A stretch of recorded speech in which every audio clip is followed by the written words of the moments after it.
You had a long night at the draft right here. You're a big part of our coverage here. Give me something on this, Dan. What were your big picture impressions? Actually, I was really, I was pleasantly surprised. I thought the first 4 picks in the draft, the Cubs nailed it. They not only got exceptionally talented players, BK, but they got positions of need. And then since it was such a hitter-friendly draft, I was curious in an era where power is such an important part of the game, if they would reach for power over hitability. They didn't do that. They took really good hitters that either had present power or very projectable power. So I thought the Cubs in the first round really did an exceptional job. Along those lines, position players chosen with the first 6 picks, that has not happened in a long time, if ever. 3 high school pitchers selected in the first round, fewest since 2008, and 9 shortstops, as you see right there. So my question there is, what's strange, and Ben and Travis will weigh in on this, I would think with pitching coming to the fore over the last few years and it being more accessible and it being very lucrative, I would have thought that there would be this influx, this talent pool building of whoever the stud kids are, that they're being funneled toward pitching. Has that not reached the draft yet, or why weren't there more pitchers selected? Well, again, it could be cyclical. And when you look at the history of the draft, there are years where there are down something, whether that's pitching, position players, but it could be an underlying thing for me within the game. And we've talked about this. When you go watch youth baseball today, the emphasis on velocity at such an early age, 2 things have come out of that for me. 1, significantly higher injury risk, which you don't want to risk in this part of the draft.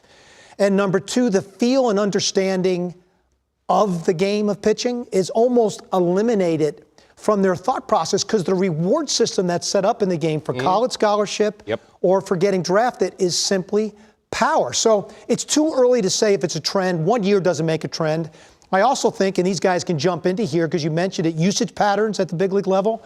And then if you study the history of the draft, man, you've got to be really cautious in the first round. You've got to get your pitching right, because the hits and misses on pitching in that area of the draft, it's pretty significant. Okay, weigh in on that. That's, you guys have been doing the research on this. Yeah, I think in today's game, it's easier to build a pitcher. And I've spoken with people in front offices who have tried to dissuade owners from using a lot of financial or draft resources on pitchers with the idea that we can build aces, or we can build pitchers with advances in pitch design, velocity improvement. Pitching science is ahead of hitting science, and I think that's one factor we might be seeing at work. You look at Martin Perez this year with the Twins, velocity improvement, adds a cutter. He goes from being a very poor pitcher last year to at least a mid-rotation type of arm right now, it looks like. Interesting. Right. What do you think? And you remember the old sabermetricians saying there's no such thing as a pitching prospect from the turn of the century? I think teams are taking that literally now, because A, you have the injury risk, B, you have the change in usage patterns, so that last year, I think 13 pitchers threw 200 innings. So if you're using one of these top picks on someone, you better get a franchise cornerstone, someone who's going to be the star of your team.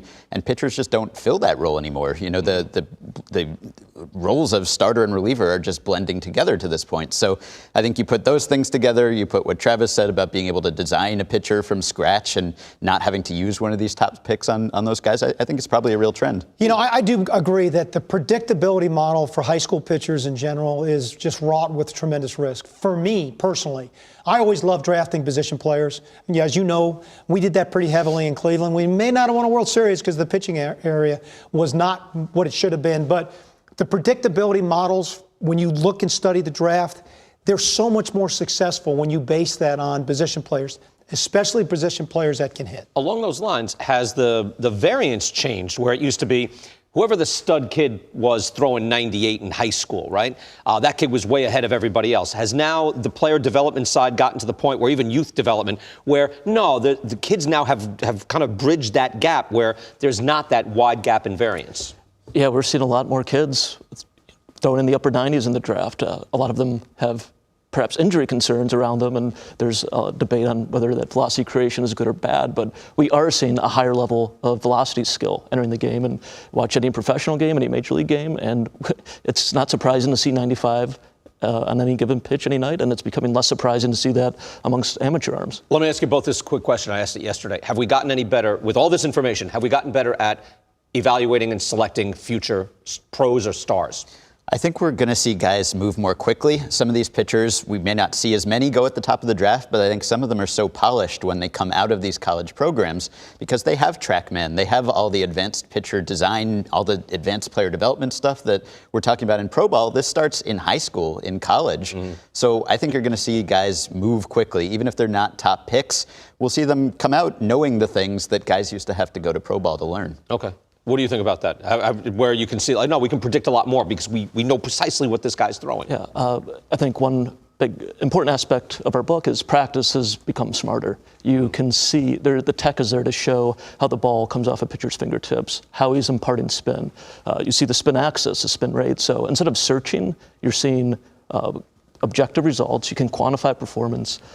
So instead of searching for feel in practice, you can measure progress much more accurately. That's fascinating to me, BK. I mean, fascinating. Yeah. I'm curious, though, we'll begin to see, because there's a ton of pitchers now getting taken in the 4th, 5th, 6th, 7th rounds of this year's draft. We'll have to see now how many of those guys with best practices now in place begin to turn into, because you still have to have the clay. You know, you can't take a kid that has no arm speed, even if you have tremendous technology, and teach him arm speed. So the clay, the rough clay still has to be there to be able to mold it into something. Mm-hmm. Yeah, I mean, we've seen guys start to learn and teach velocity, though, to a greater extent than that used to be believed possible. So I think you're right. There's still some innate traits that you have to have, but I think that's a lot more malleable than people used to think. That's where fascinating. It was, here's the talent, and you can refine it. Now it's, you can make talent where you didn't know it existed. We'll talk about this much more. Again, Ben and Travis are here. All this stuff in their book, the research they've done on, and this is where the game is being won. This is what I mentioned at the top of the program.